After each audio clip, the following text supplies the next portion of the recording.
प्रदेश के DG investigation Mahendra Modi हमारे साथ जुड़े हुए हैं, उनसे बात करेंगे। महेंद्र जी, आखिर उत्तर प्रदेश में क्या चल रहा है? क्यों भीड़ इतनी हिंसक होती जा रही है?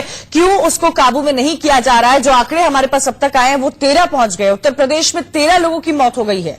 कौन जिम्मेदार है इसका? देखिए, जब भी इस तरह की हिंसा होती है, दो बातें हैं, या तो शांतिपूर्ण प्रदर्शन या हिंसक प्रदर्शन।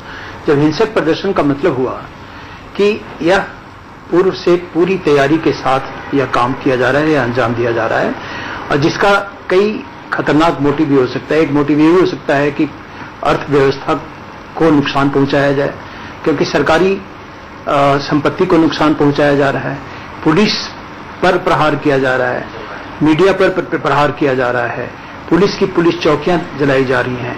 यह आम आदमी, आम छात्र जो पढ़ने में व्यस्त होते हैं वो नहीं करते हैं।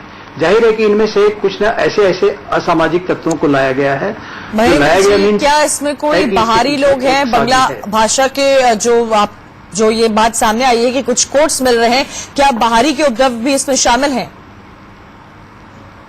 बिल्कुल, ये लिंक हो सकता है। यह तो समाचार पत्र में भी ये बात आई है। ये बात तो करीब करीब क्लियर हो चुकी है कि बांग्ला भाषा में जब आपस में संवाद कर रहे हैं और उनको निर्देश दे रहे हैं, तो ये बात अब ऐसे तो इन्वेस्टिगेशन में जब पूरी तरह से हो जाएगा तब इस पर कुछ अंतिम रूप से कहा जा सकता है। लेकिन मैं अपने अनुभव से कह सकता हूं कि यह इसमें स्थानीय और बाहरी दोनों लिंक हो गए। लेकिन महेंद्र जी, इसको कितना बड़ा फेलियर समझा जाए? प्रदर्शन को काबू में नहीं कर पा रहे हैं, सरकार कुछ नहीं कह रही है। क्या हमारा इंटेलिजेंस का इतना बड़ा फेलियर है कि इकट्ठा इतने सारे लोग सड़कों पर दिख रहे हैं, गाड़ियों को आग के हवाले कर दिया जा रहा है, पुलिस पत्थरबाजी कर रही है, पुलिस पर पथराव हो रहे हैं?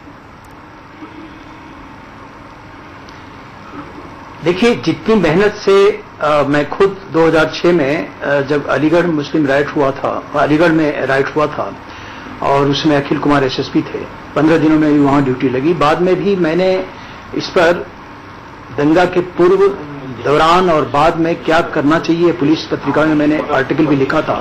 मैं आपको बता दूं कि ऐसा नहीं है, दिन रात पुलिस को इसमें मेहनत करनी पड़ती है। और कई दंगा के पूर्व, दौरान और बाद में क्या करना चाहिए, पुलिस पत्रिका में मैंने आर्टिकल भी लिखा था।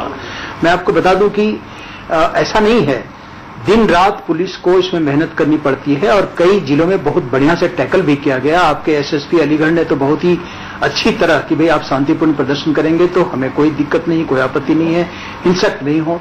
और वह उस समय हिंसक था जब इनको हिंसा महेंद्र जी, हमें तो तस्वीरें नहीं दिखी जहां पर प्रदर्शन अच्छे से टैकल किया गया है, हम तो ऐसी तस्वीरें नहीं देख पाए। लेकिन जो बयान यहां पर सामने आ रहा है आपकी तरफ से कि बाहरी लोग भी इसमें शामिल हो सकते हैं, कौन से बाहरी लोग? बाहरी उत्तर प्रदेश के बाहरी कोई भी हो सकते हैं। जब ये बातें हो रही हैं कि एसएमएस आपको मिल रहे हैं बांग्ला भाषा में, या ये भी होती है कि होने के लिए तो इसमें अर्बन नक्सल भी हो सकते हैं, तो बाहरी का मतलब उत्तर प्रदेश के बाहरी लोग तो हो ही सकते हैं।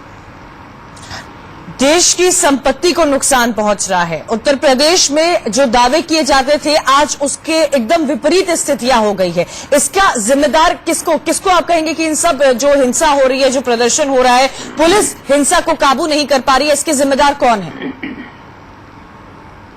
मैं तो यह कहूंगा कि यह चूंकि स्थिति एक तरह से असाधारण स्थिति आ गई, तो व्यक्तिगत रूप में मैं कहता हूं कि जो सार्वजनिक संपत्ति का नुकसान पहुंचाते हैं, कानून में संशोधन करके उनके लिए आजीवन कारावास की सजा होनी चाहिए। और जो पुलिस, चूंकि पुलिस का काम दायित्व है रक्षा करना, और पुलिस की चौकी और पुलिस पर ही आप आक्रमण करेंगे तो ऐसे लोगों को तो फांसी की सजा दी जानी चाहिए, ऐसे कानून बनाया जाना चाहिए, मेरा व्यक्तिगत मत है।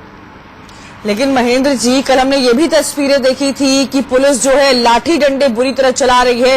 उत्तर प्रदेश की ही मैं बात कर रही हूँ, बुलंदशहर की बात कर रही हूँ, जहां बीच में टायर को, गाड़ी को आग के हवाले कर दिया गया था, पत्थरबाजी हो रही है, चप्पलों से पिटाई की जा रही है, छोटे बड़े बुजुर्ग हर कोई इसमें शामिल था, बिना देखे लाठी ताबड़तोड़ चल रही थी पुलिस की तरफ से। इस संबंध में मेरा सुझाव यह है कि जो पुलिस है पूरी तरह से हेलमेट, बॉडी प्रोटेक्टर वगैरह ले करके ही लॉ एंड ऑर्डर की ड्यूटी में उतरें। अगर जैसे कहीं कहीं सामान्यतः तो वो लेकर चलते हैं, लेकिन अगर नहीं है तो ये इसकी पूरी तैयारी करके निकले। जी, तो होता क्या है कि किसी ने, पत्थरबाज ने पत्थर फेंका पुलिस पर, अब वो पुलिस, जाहिर है कि जब आप हिंसा पे उसको छेड़ेंगे और गहरा नुकसान पहुंचाएंगे, उसकी जान जा सकती है, तब तो फिर जवाब में पुलिस कुछ भी कर सकती है। तो इसलिए हमारा जो सुझाव है ये है, और इससे काफी हद तक 1/3 लड़ाई तो इसी से जीती जा सकती है। लेकिन वैसी तस्वीरों में नहीं नजर आ रहा है। पर शुक्रिया महेंद्र जी हमसे बातचीत करने के लिए। इसी बीच